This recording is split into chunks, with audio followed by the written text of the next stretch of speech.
nderuar dëgjues të programit të Drejt për Drejt Mirëmëngjes Shkodër.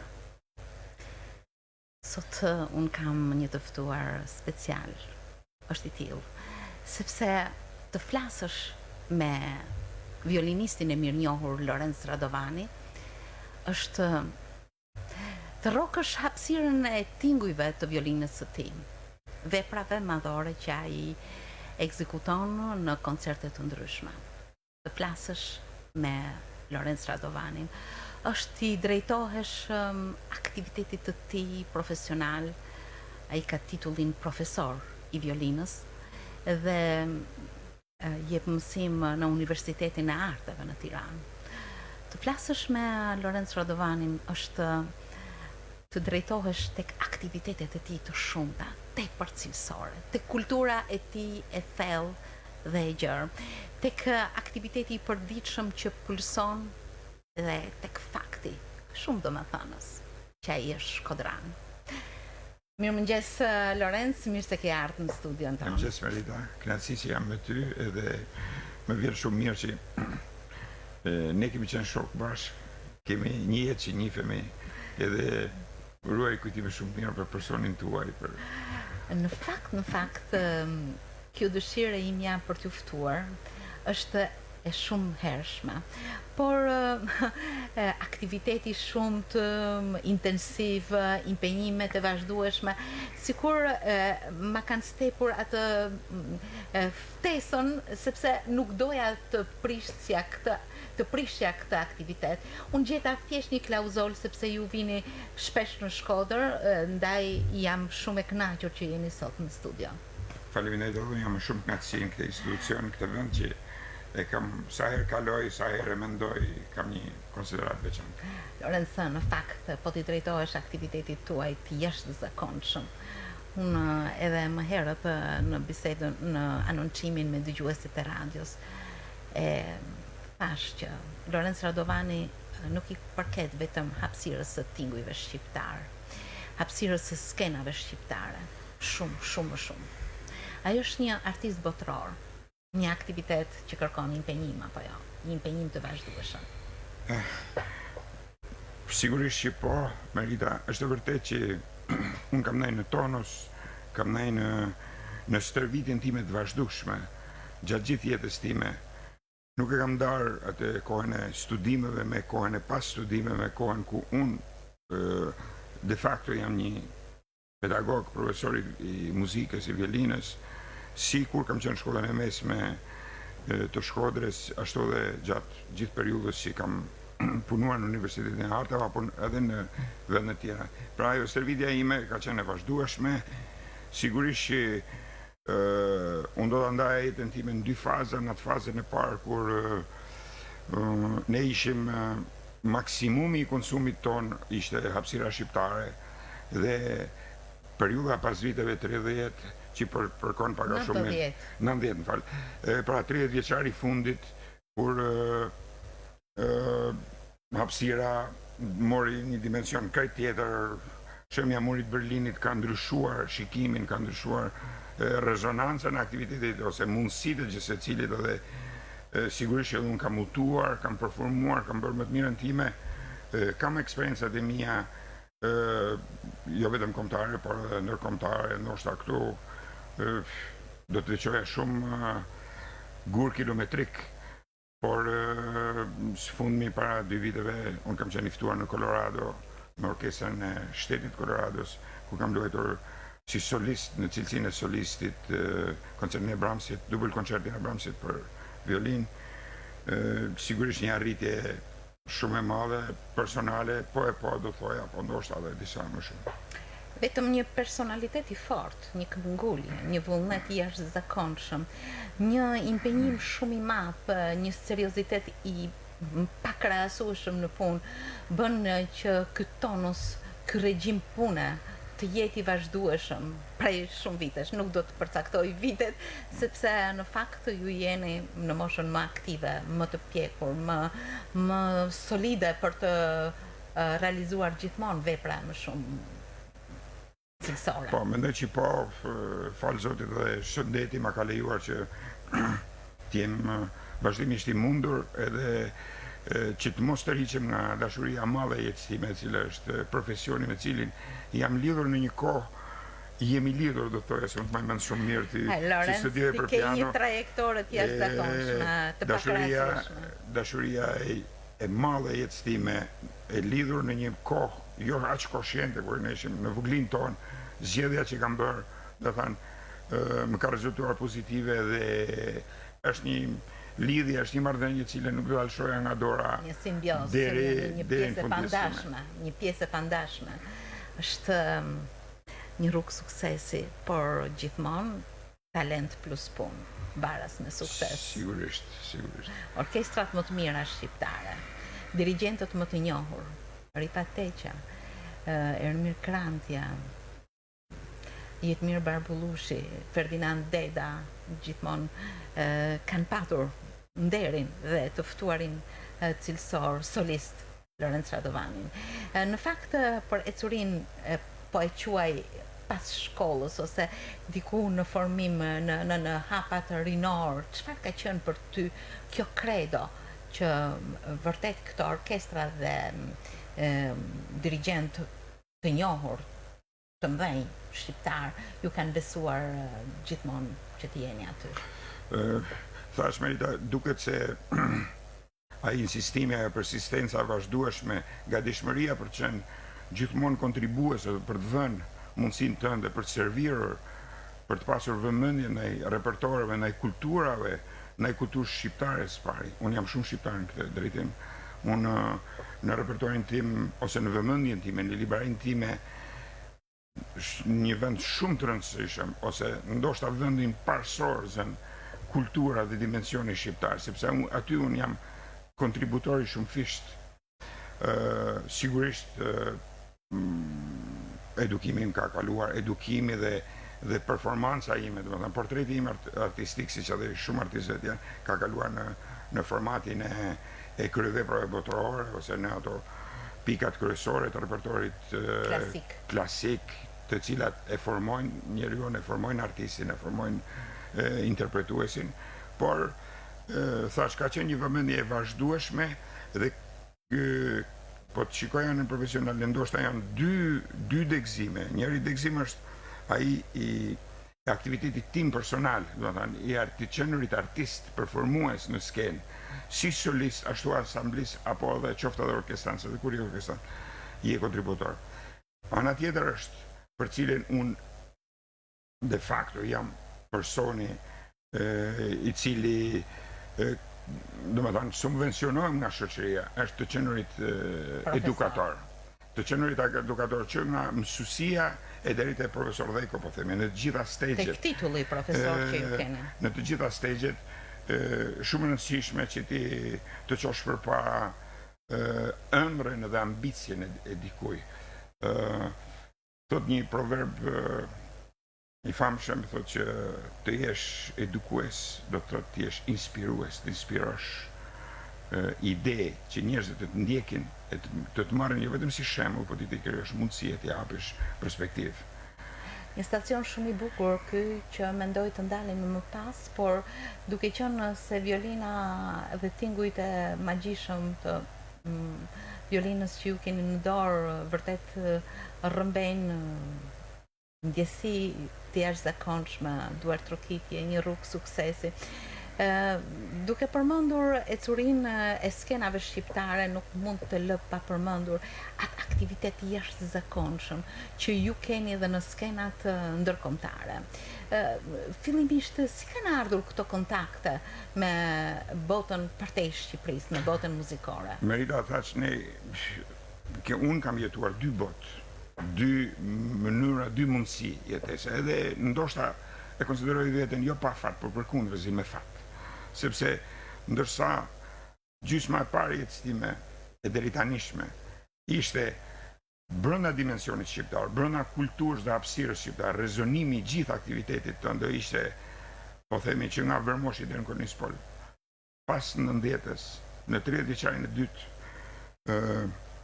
ky mur u shëmb dhe të do të ishe i vlefshëm, do të vieshe në mundësi, do të vieshe në suficiencën që të mund të konvertoje vlerat e tua, edhe përmes saj, jo vetëm vlerat e individit, vlerat e mia personale, por vlerat e bashkosëve të mi dhe njerëzve rrethanor të mi, kulturën e kolegëve të mi, ta rrezatoja, ta eksportoja, ta bëja të vlefshme, ta komercializoja, dhe pse jo, ne kemi bërë me s'po them me qindra, po me 10 turne, me muaj të tërë kemi duke udhëtuar nëpër Europë, edhe jashtë Europe, duke me orkestra të orkestra të ndryshme, me orkestra që si shqiptare, ashtu edhe të huaja, ose edhe me grupe të vogla, ose me ansamble të muzikës dhomës. Unë, për shembull, tash në agjendën time, ju mos e keni këtë pyetje në vazhdim, por vera ime është disi kufizuar nga pjesëmarrja ime në festivalin Gjergjenesku, që është javën e parë shtatorit. Unë jam i ftuar festivalin me Trima në Bukuresht. Është një festival shumë prestigjioze botërore. Mendoni që vitin e kaluar është hapur me pjesëmarrjen e Berliner Philharmonic. Unë kam një mramje recital, kam një mramje në bashkëpunim me Orkestrën Radio Televizionit të Bukureshtit, dhe në mramjen e tretë, të cilat janë data 1, 3 dhe 4 shtator, mramja e tretë do jetë me pjesëmarrjen e kolegëve të mi, do jetë një mramje shqiptare. Unë jam gjithmonë i vëmendshëm që të performoj, po edhe të eksportoj, të tregoj. Mua nuk më vjen turp për ato që jam, për mundësitë tona, e di që nuk i kemi të pafund me mundësitë, kemi limitet tona, por ne gjithmonë duhet krahasohemi. Brezi jon pati këtë fat, shpresoj që brezi që vjen më mrapa të jenë dhe janë më mendje hapur, më konkurencial, më siç po dhe pushojmë dita ditës. Në fakt, baza e formimit dhe interpretimit është muzika klasike. Brahms, Beethoven, Paganini, Vivaldi, Mozart, Mendelssohn janë disa nga autorët që ju keni luajtur pikrisht edhe në skenat ndërkombëtare. Ashtu siç përmendet, unë dëshiroj të eksportoj muzikën shqiptare. Patjetër Pjetër Gaci, Toma Gaçi, kompozitorë të tjerë. Absolutisht e drejtë, Merita. Sigurisht që formimi i një profesionisti kalon nëpërmjet edukimit klasik, edhe ajo është baza, që na mban në gjallë, që na mban në tonos, që na mban në unë çdo ditë kur filloj studimin ose kur filloj ato praktikat e mia, sigurisht që kjo është pjesa e cilës i referon. Ekskluzivisht studioj vetëm këtë. Sigurisht që edhe këto pjesët komerciale, jo këngët, jo pjesëmarrja, shpeshherë unë në Shkodër për shembull sa herë vi, shpeshherë kur vi miqtë e mi, që Roland Guli më thotë Lorenz, lutem merre violinën, thotë se kam disa introduksione këngësh, edhe me shumë kënaqësi bëhem pjesa asaj atij produksionit, themi, për të dhënë mundësinë time, për të dhënë kontributin tim. Sigurisht që edukimi është, baza e edukimit është repertori klasik, është dimensioni profesional i artit cilin unë marrëm. Po gjithsesi ju thatë që edhe muzikën shqiptare dëshiroj ta prezantoj. Çfarë vlerësimi ndjesish vitet të shkuara, shumë më shumë se 30 vite, Piera Mojal pa vlerësuar në mënyrë të jashtëzakonshme baladën e Pjetër Gacit, nuk e di se si çfarë vlerësimesh ka muzika shqiptare edhe tek publiku dhe specialistët e Po, është e vërtet, ka vëmendje, në fakt sigurisht që këtu dalen dhe problematikat riazhornimi, publikimi, digitalizimi, rishikimi edhe në shpeshherë. Unë për shembull mendoj se kam bërë një punë goxha të mirë me koncertin e Pjetër Gacit, cilin e kam performuar me Orkestrën e Radio Televizionit, por hapi i parë që mendova të bëj dhe e bëra në këtë ishte të konsideroja gjithçka ekzistonte, çdo informacioni ekzistonte mbi këtë vepër në mënyrë që të bëja më të mirën dhe të bëja një hap përtej. Dhe sa për të dhënë thjesht një shembull, koncerti është i Pjetër Gacit për violin është muzika e parë instrumentale, koncerti i parë instrumental në vitin 58, i performuar nga vetë autori, i shkruar në teknikat dhe mundësinë e kohës, i orkestruar nga vetë autori. Në fillim viteve 70, Nikola Zoraçi ka bërë një riazhornim. E ka bërë për 2 instrumentistë shkëlqyer shqiptar, siç ka qenë Ibrahim Malli në violin dhe Giovanni Shestani në flaut. është performuar në vitet 70 me orkestracionin e Nikola Zoracit dhe kur unë morandora kam luajtur në vitin 2010, sigurisht që konsiderova gjithçka që nga audio regjistrimet e Pjetër Gacit, e Ibrahim Madhit, Giovanni Shestanit, ashtu dhe partiturat dhe sigurisht që sot orkestrave të do ja afrohesh me një partiturë shumë të pastër, të digitalizuar, një partiturë e cila nuk ka ekivoke, nuk ka diskutime, nuk është më koha si që ishte gjithmonë në rrugën e evoluimit. Dhe mendoj që muzika shqiptare ka shumë nevojë për këtë. Ne nuk kemi mundësi dhe potenciale ekonomike. Unë kuptoj këtë, jam pjesë e situatës edhe ekonomike shqiptare, por absolutisht është domosdoshme, siç është edhe për shumë vepra të tjera pa u hedhur pasaj. Sigurisht që interesi edhe shikimi im nuk është thjesht e violina. Unë bëj edhe publikime edhe kam bërë sfundmi, kam publikuar një album me romanca të Tonin Arapit.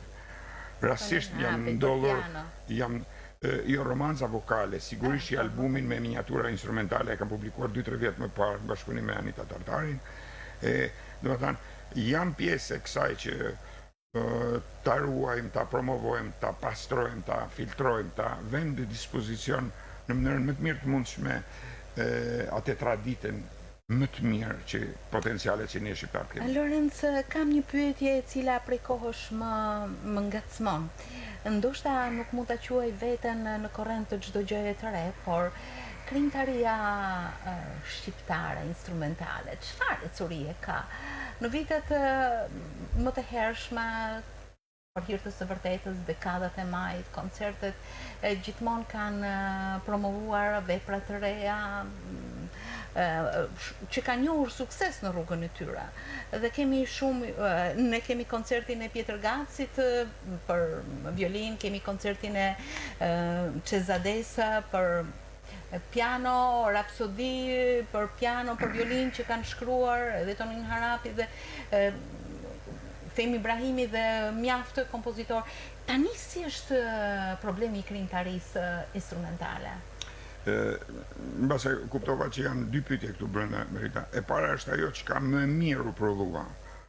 Po themi në gjysmën e dytë të shekullit të kaluar, sepse në fakt historia jon është e vërtetë që tamam e vërtet profesionale e një dimensioni tjetër filloi gjysmën e dytë. Vërtet edhe gjysma e para e shekullit të kaluar kishte tentativa, kishte krijimtari, janë këto grupi kompozitorëve Shkodran, është po vërtet. Keni luajtur Martin Gjokën para disa kohësh. Po janë tentativa, do të thënë fillestare, bazike për të studiuar, për të konsideruar, po e vërteta fillon me simfoninë e Cezades, me si viteve 50, me koncertin e parë instrumental, me operën e Përkjakovs, me 58 opera parë shqiptare, e pastaj me 15 opera tjera cilat ndjekin me këtë dorë kompozitorë cilët jo thjesht u shkolluan jashtë. Unë mendoj që ato motivuan shumë fort, u argumentuan edhe sollen një frymë shumë të dashamirëse, edhe një vullnet fort për të bërë gjëra. Thash, kjo periudhë ishte mjaft produktive, ju përmendët dekadat e majit, është e vërtet që ajo ishte në atë kostumin e kohës, në atë administrimin e kohës, por mos harrojmë se ishte një produksion shumë i fortë, ishte një muaj me krijimtari, ku çdo trup në çdo nivel, në nivel shkollor, po themi liceu artistik, në nivel universitar, Universiteti i Arteve, në nivel vokalo instrumental teatri operas, ose instrumental simfonik, orkestra e televizionit, sikur vetëm këto 4 performanca, trupa, të veçojmë 4 mbrëmjen dekadat e majit, po mendo për dekada me radhë, ka produksione të pafundme. Tash do themi që atë qëndrojnë të gjitha. Në çdo vend të botës, në çdo lloj krijimtarie, produksioni, vepron procesi që quhet procesi i seleksionimit. Sigurisht që edhe brenda autorëve ekziston ky proces. Jo çdo vepër që ka shkruar Mozarti qëndron, i ka rezistuar kohës. Jo çdo nga 105 koncerte që ka shkruar për violin Vivaldi, ne njohim 5-6. Janë me pikastinët janë, koncerti la minor. Ose Capriccio. Pra njeriu vetë bota selekton. Mos ishte Mendelssohni që në 1850-ën e rikonsideroi punët e Baut. Bau ishte autor i harruar ai thirri koshencën artistike të Europës edhe të kulturës perëndimore, duke thënë që kujdes, se 200 vjet më parë jetonte një person i cili na la një produksion edhe gjithë studiuesit të interpretuar u rikthyen. Dhe sigurisht në mënyrë selektive sot ne kemi veprën e babit. E njëjta gjë mendoj edhe për autorët tanë.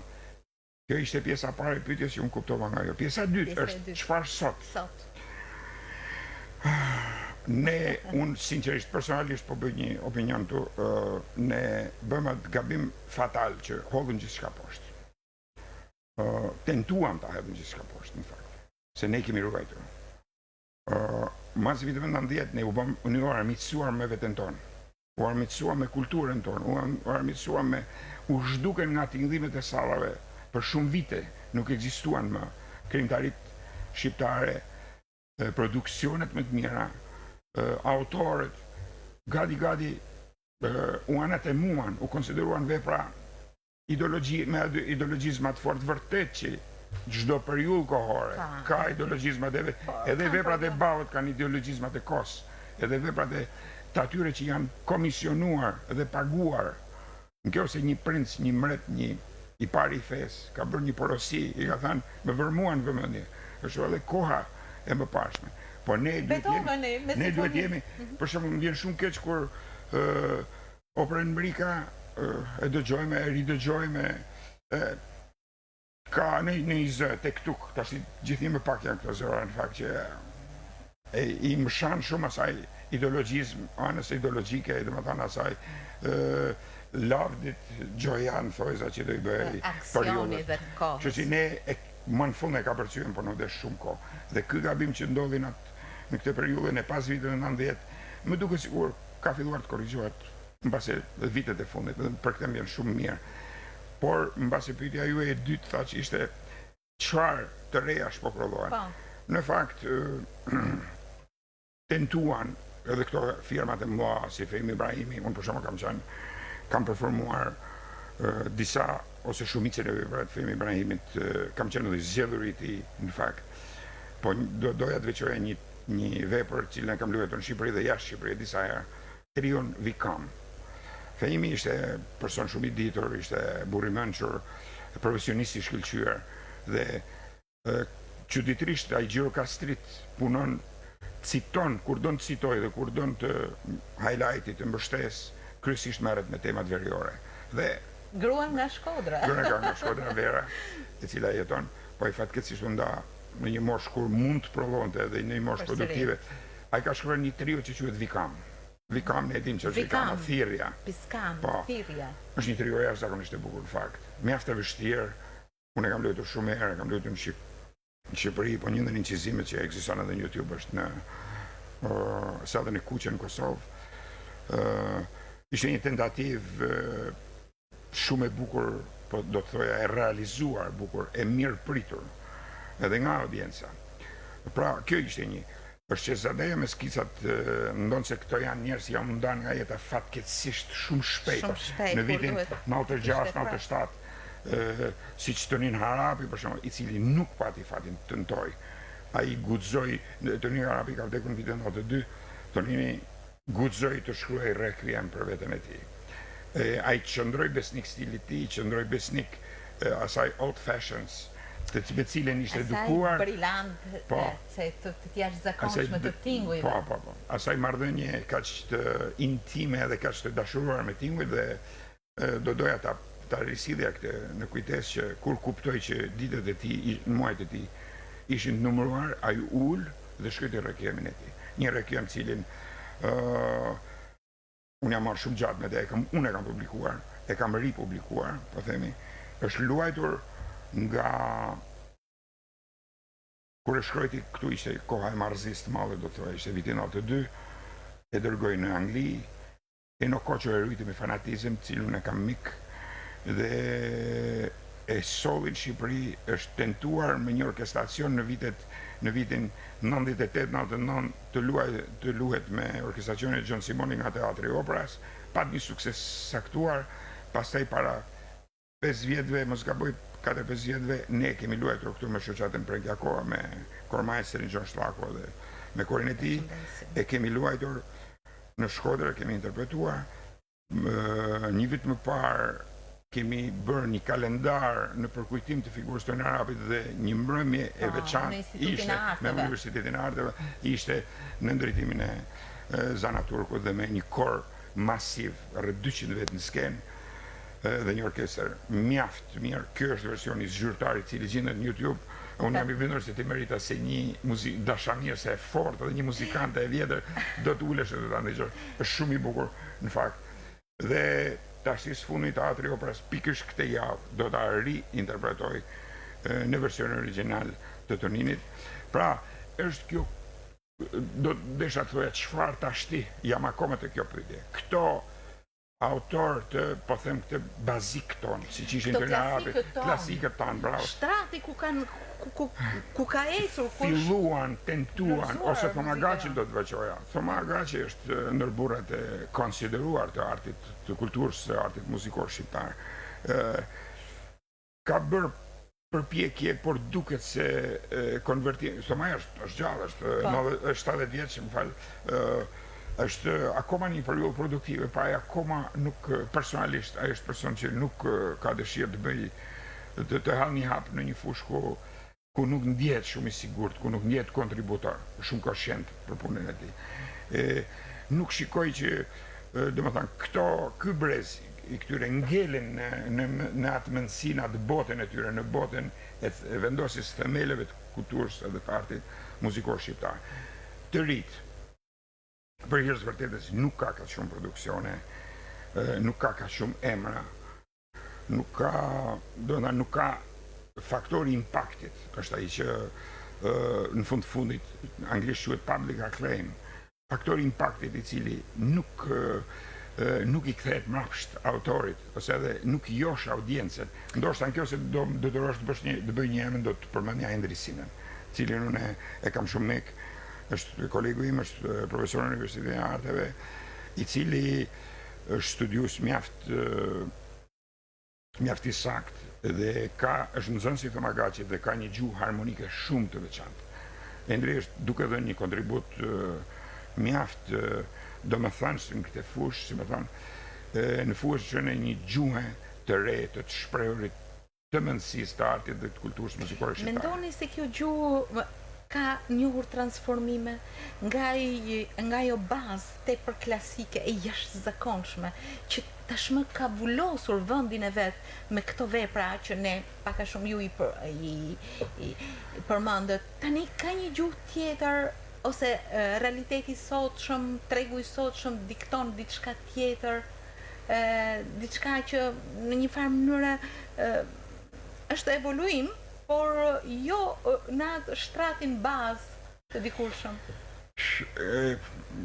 Gjithë bota është në kërkim të formave të reja. Në fakt ne kemi si fusha interpretimit cilës unë i përkas, apo fusha krimtarisë, është një konkurrencë shumë të fortë me mediat, me mënyrën e transmetimit dhe të perceptimit të materialeve, të kulturës. Çdo njeri nga ne sot ka një celular në dorë, i cili duke klikuar në YouTube mund të dëgjoj dhe thith dhe percepton gjithçka tjetër. Nuk është kollaj që ti të qëndrosh në këmbë skenë dhe të joshish publikun që ti jetë aty. Ta marrë knatësinë direkt, në vend ta marrë nga i celular ku është i shtrirë në ambientet. Absolutisht. Por tentativat janë të parreshtura, po them, unë mendoj që ky është momenti që ne si shkollë, ose ndoshta si shkollë kombëtare, është momenti i një rishkundje, se nga njëherë edhe krizat sjellin ato konsekuencat edhe kapërcimet e tyre. Të them të vërtetën, jam i keqardhur për mënyrën se si po menaxhohet edukimi artistik general, ndoshta kombëtar. Nuk po marrë me edukimin, me bazat e edukimit përgjithshëm, se mbase dikush tjetër mund të flasë më mirë se unë. Por ky masivizim kaq i madh, ky numër kaq i madh pedagogësh, do të thënë ky liberalizim, ka shku pak puna sikur ne bëjmë shkolla për kulturë. Tash ndërkohë që në kohën e mëparshme shkollat tona kishin një tekst fort profesional dhe një konkurrencë jashtëzakonisht fort. Procesi selektiv vepronte shumë fort në ato vite për të kaluar, për të hyrë konkurset e pranimit në ciklet fillore, për të kaluar nga një cikël në një tjetër, e kupton, për të kaluar nga një stad në një tjetër, nga një shkollë në një tjetër, e kupton, nga një shkollë e mesme ta them në nivel universitare, tash jemi bërë çik popullor, po ky popularitet është ka filluar nga drejtuesit, mendoj, nga trupa pedagogjike, edhe pastaj përpasoj, përvjelloj, do të shfaqet edhe tek nxënësat. Kam përshtypjen se është një frymë paksa e përgjithshme edhe në fusha të tjera. Letërsi shkruajnë shumë, vlera nuk janë aq shumë. Edhe prandaj ju jeni profesor i violinës. Këtë titull e keni fituar me gradat tuaja të një pasqyrshme të kualifikimit në Universitetin e Arteve. Shumë skrupulos, madomendja tek kërkesat, tek çdo gjë që kalon në duart tuaja, tek studentët tuaj, tek ato që ju jep një drejtim final, do thosha, siç është Akademia ose Universiteti i Arteve. I ngatrojmë nga njëherë këto titujt e institucioneve, po edukosh në mënyrë gjenerale, sigurisht që është mision shumë i bukur, nuk është e lehtë. Thash, du të kesh fuqi ta inspirosh studentin që ai të dedikohet, të rri shumë orë, të ndihet mirë aty kur rrin, në vend të bëj një punë tjetër ose mos bëj asgjë. Por e përkthyer kjo në fushën e artit, kjo bëhet akoma më e vështirë, sepse ti do të ndërtosh një karrierë, ti do të ndërtosh një background të tillë që ai të jetë i gatshëm të ndeshet me konkurrencën e përgjithshme, e botërore, do të thoja. Shumë student tonë, mos harrojmë se mbi 40 shqiptar janë lider në për institucione, po flas për ngushtësisht për fushën e instrumenteve të markë dhe kryesisht të violinës, shkolla jonë e violinës, mbi 40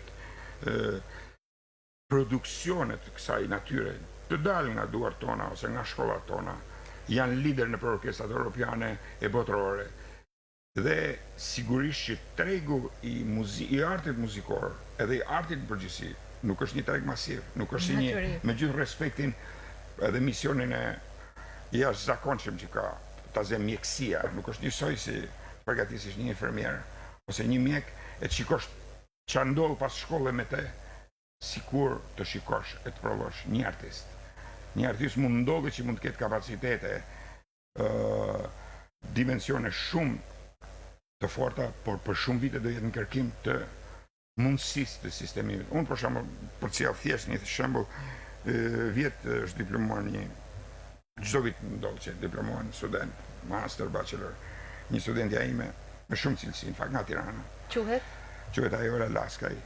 Ajo ka performuar disa herë në orkestra, është në planin e ekselencës dhe për fatin e tim do të thoja dhe të sajnë, akoma jo nuk ka gjetë një sistem, po kalon një vit, ndërkohë që me planin e ekselencës jo është hapur një port dhe jo punon në administrat.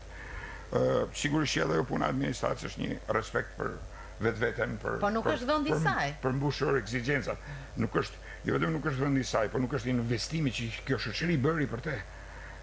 Ajo është potencial shumë i fortë dhe sigurisht që do ta gjej rrugën e vet, por doja të sjellja këtë shembull. Ky fakt nuk mund ndodhë me një student mjekësisë, një që diplomohet me ekselencë mjekësi, do të hapësirat për punë janë shumë më të mëdha. Mbase, kjo është ajo çka shoqërit, nuk është thjesht fenomen shqiptar, është fenomen i përboqëm, sjellin që arti ka qenë pronë e elitave dhe mbase e tillë do mbetet ose duke në periudha ndryshme është zmalluar, në periudha të tjera është duke u zvogëluar.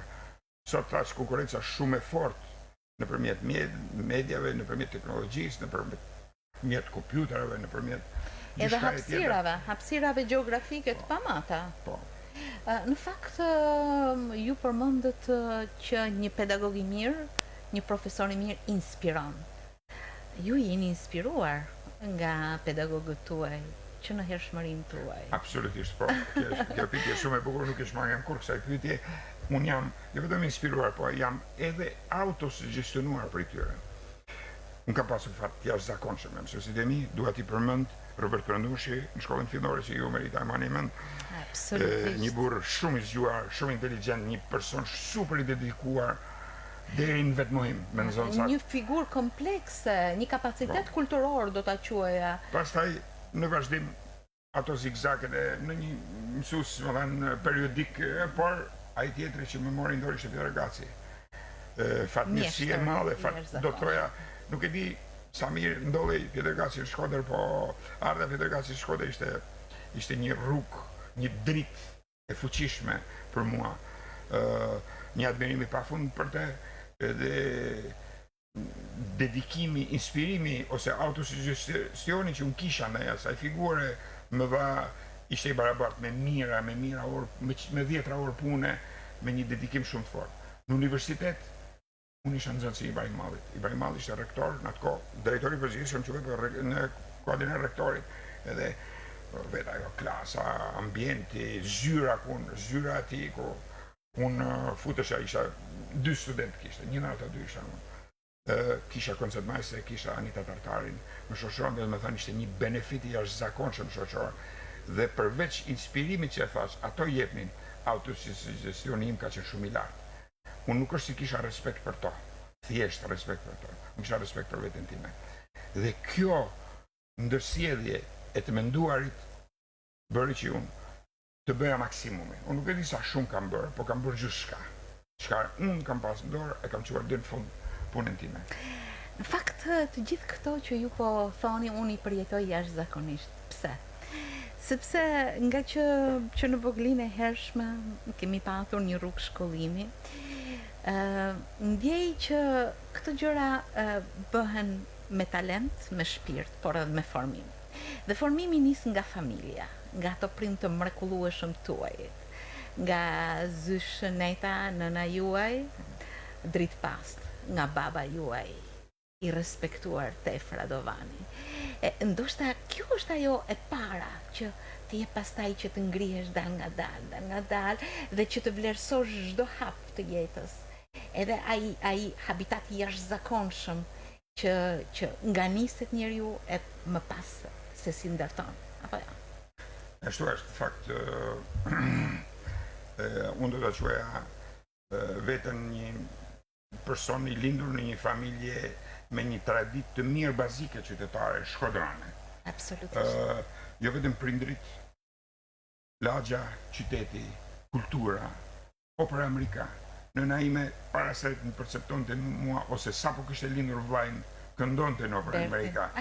Në 58-ën, 2 vite më vonë kam lindur në një environment familjar, shoqëror, qytetar, të tillë që shikimi ishte shumë i fortë dhe mundësia ishte shumë e madhe.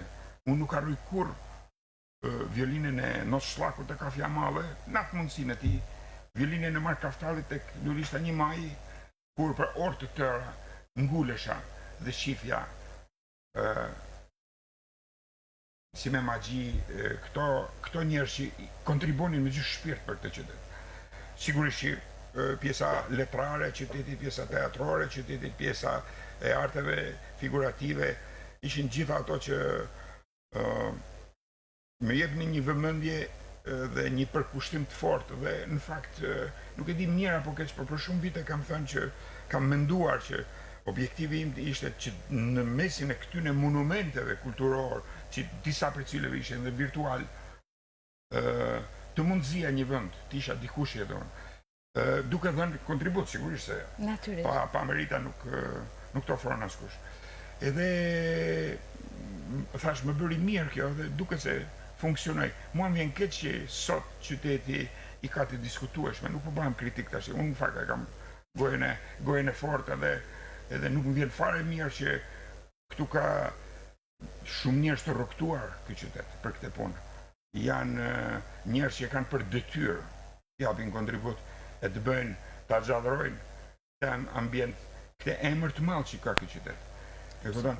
Dhe në fakt këtu shpeshherë ndeshesh me fenomene të çuditshme, si më thon. Ajo shkollë muzikore e cila filloi nga vitet 60 edhe deri u rrit çdo ditë deri në 90-ën. E kupton? Pas asaj dite ka një rënje progresive deri në kohën që flasim sot. Duhet një shkundje shumë e fortë. Mbase të njëjtën gjë duhet të thënë edhe për institucione tjera artistike. Shpresoj Merita me gjys para se të vijan këtë studio bëre një gjiro aty poshtë. Kam vite pa hyrë këtu. Kam hyrë në njerë kështu po. Më kujtohet që unë kam regjistruar këtu te kjo institucioni. Edhe te Radio Vjetër keni regjistruar. Edhe te Radio Vjetër, po kur ky institucion besoj ka qenë vitit 85-86 kur është promovuar si godin, kjo godin. 89, pse qenë çik më vonë. Ka një sallë orkestre të jashtëzakonshme. Është një sallë orkestre e cila unë s'ka marrë tash për kritika këtu, por e cila mund të ishte një hall për qytetin, një concert hall. Këtu ne kemi bërë nga këto koncerte që në gjuhë ndryshme quhen matinies, këtu mund të ishte një ambient ku forcat artistike të qytetit dhe të ftuara dhe të importuara, se ky qytet edhe importon, është normal që të shkëmbehen vlerat, mund të ishte një qendër ku të hapeshin dyert çdo ditë diele edhe ju të pasuronit edhe emisionit tuaja me transmetime live.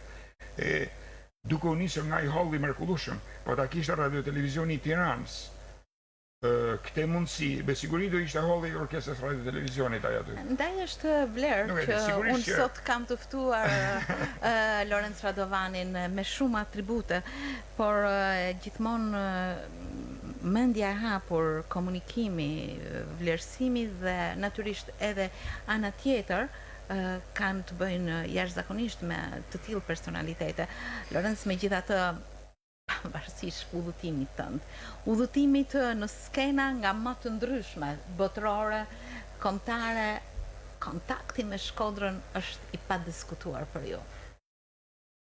Sigurisht Merita ka disa faktorë. Faktori kryesor është faktori shpirtëror,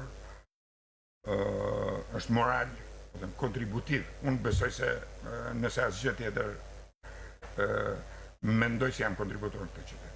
E do të vazhdoj të jemi tillë. Nuk kam shikuar të marr një pasur mundësinë për të sjellë dy. Para pak ditësh, ju mbasi e keni ndjekur, unë në një mundësi muzika e filmave shqiptar, në një mundësi që nuk ekziston fare në Shkodër. Nuk kisha asnjë hapësirë në Shkodër, por duke gjetur mbështetjen e një privati, kam sjellur orkestrën e televizionit. Mendoj që kjo është një kontribut. Po ta bëj që secili këtë, ai futbollisti sjell një skuadër, unë që jam muzikant sjell një skuadër prestigjioze që është orkestra kryesore e Shqipërisë. Nuk e kam bërë një herë, kam bërë me 10 herë. Po mos më thonë, më shtu zero kështu të papërgjithshme. Pra thash, lidhja ime me Shkodrën është e parë në këtë sens. Në sensin e respektit, në sensin e të qenurit kontributor, në sensin e të marrë edhe një konferme, unë të shtoj edhe vetën time, vlefshmërinë e punës time. Sigurisht që unë kam prindrit tu, kam babajnë, se nëna është nga jeta, por kam rrethin tim shoqëror, kam shumë ëndra, kam nostalgjinë time, dhe dua ta shoh Shkodrën më mirë se asgjë tjetër, por unë e shikoj edhe kështu siç është. Jam shumë kritik, të them vërtetën. Do doja të bëja sa më shumë tjetër, mund jam gjithmonë i gatshëm, por ka dhe një profetësi.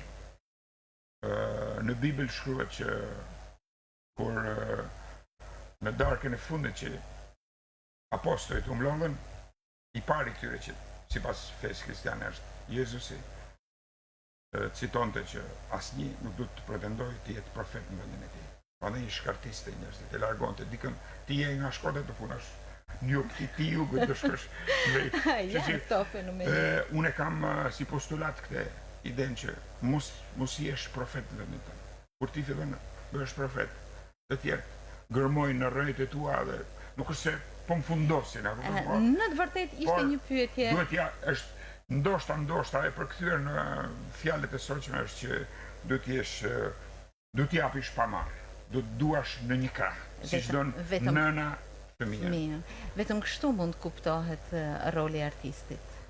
Sepse arti, muzika duhet të ndezë zjarrin e shpirtit të njerëzve, ka thënë Beethoven, por gjithsesi e përkthyer në rolin e gjithsecilit nëse çdo kush do të bënte sado pak, edhe më shumë, edhe më shumë gjëra. Për njerëz vërtetës, Merita, nuk dua të jem shumë bardhëzi, ka shumë njerëz që janë shumë të respektuar, shumë mjaft kontributor. por kjo nuk është mënyra e të menduarit, edukacionit, edhe i tjerëve. Këtu, për shumë, do përmendja njerëz si Fadil Kraja, si Zef Qoba, si Gjosh Slaku, e shumë të tjerë, për flasë në fushën e artit. Njerëz që japin pa të cilët ky qytet do t'ishe shumë pak, do t'ishe shumë i varfër.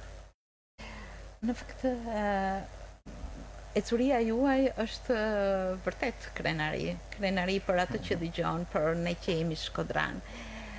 Nuk dua të ju pyes për konkurset, përveç se ati që ka të bëj me shkollën e lartë e tjerë, sepse unë përgjigjen e kam marrë gjithë jeta, është konkurim, është muzikë, është impenjim, është punë, është shumë çka. Keni njohur armiqësi në fushën e artit? Merita, nuk besoj se quhet armiqësi. Unë jam për shumë vitesh pjesë e stafeve seleksionuese. Edhe kam ndeshur gjithmonë me polemika, me debate, me prindër që shpeshherë anatemojnë edhe komisionerët në rolin e cilit puna ma do që t'jem vazhdimisht. Do sjell një shembull nga eksperiencat e mia jetësore dhe të punës në një vend jashtë Shqipërisë. Jeta më ka sjellur që kam jetuar 2 vjet në Itali, 1 vjet në Kanada edhe 4 vjet në Amerikë, në Boston. Gjatë kësaj kohe sigurisht që kam punuar. Edhe vëmendja ime ka qenë profesioni. Unë kam dashur të realizohem profesionin tim. Edhe kam arritur mjaft gjëra. Në një nga këto qëndrimet e mia, në qëndrimin tim në Amerikë, përveç shumë punëve tjera, se sigurisht që i bota e artit është mjaft e limituar dhe ti do të bësh shumë për të mbijetuar, ishte edhe mësimdhënie në një shkollë.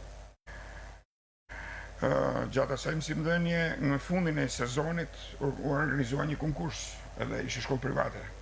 Edhe u organizua konkursin, e bëm seleksionimin, ishim 4 komisionerë.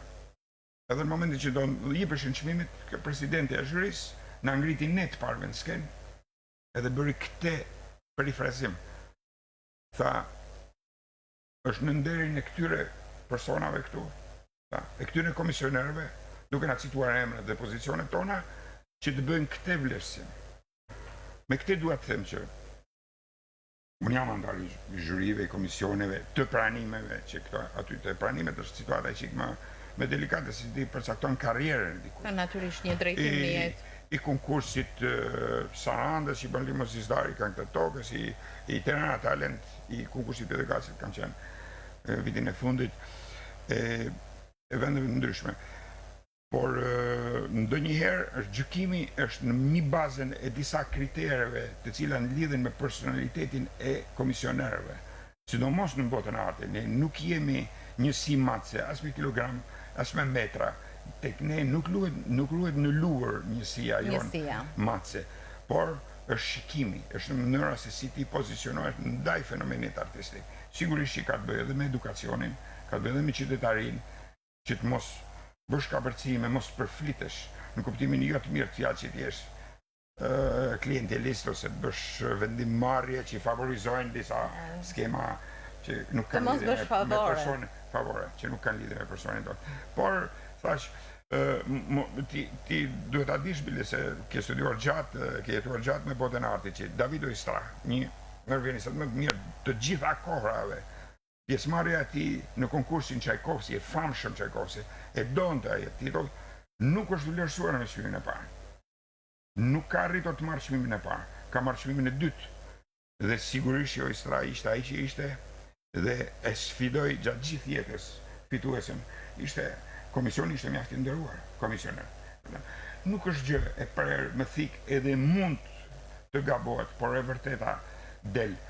Në anglisht është një term që thot artisti, masa e atij, vlera e artistit është public acclaim.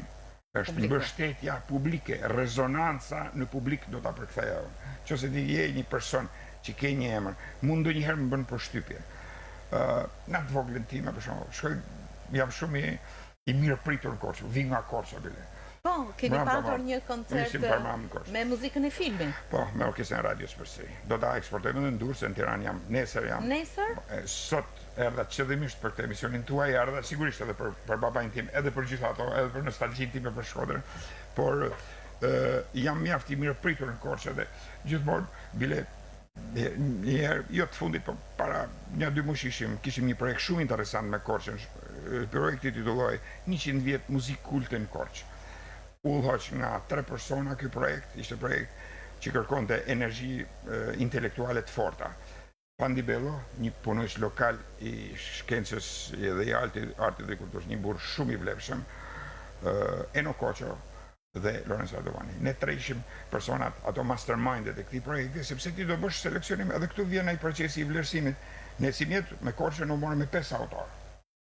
U morëm me autorët e traditës, duke filluar që nga Thomanasi, krijuesi i bandave muzikore, nga Kristo Kono, i famshmi Kristo Kono që romancieri i muzikës, pastaj Josef Minga, i cili vetëm po citoj që ka një vepër që quhet Teme variacione për oboe, ka luajtur Vitor Shiroka, shumë e mirë njohur vepra, shumë e denj ajo vepër, shumë e mirë pritur në audiencat, jo vetëm shqiptare. Është aty tek klasikët, siç e përmendëm. U morëm me Thomagacin, një autor me shumë respekt, sipas me ndoshta më i respektuar i kësaj peshe, dhe sigurisht me Endri Sinen, cilin unë personalisht ruaj një konsiderat, për mua është autori i perspektivës shqiptare.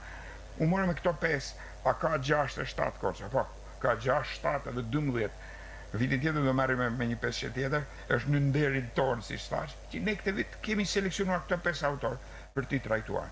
Dhe dua dal prapë të argumenti fillës, se kjo ishte gjithë parantezat e gjata pak i bëj në herë, kur kam edhe mirë kuptimin e bashkëfolësit. Ndonjëherë më bën përshtypje që kur citohet, siç edhe në Gjirokastër për shembull, më ndodh edhe në Tiranë, po. Citohet emri im edhe vjen një duar trukitje, sigur më trëm, them, me mua kanë këto njerëz, mos jam unë i gabuar.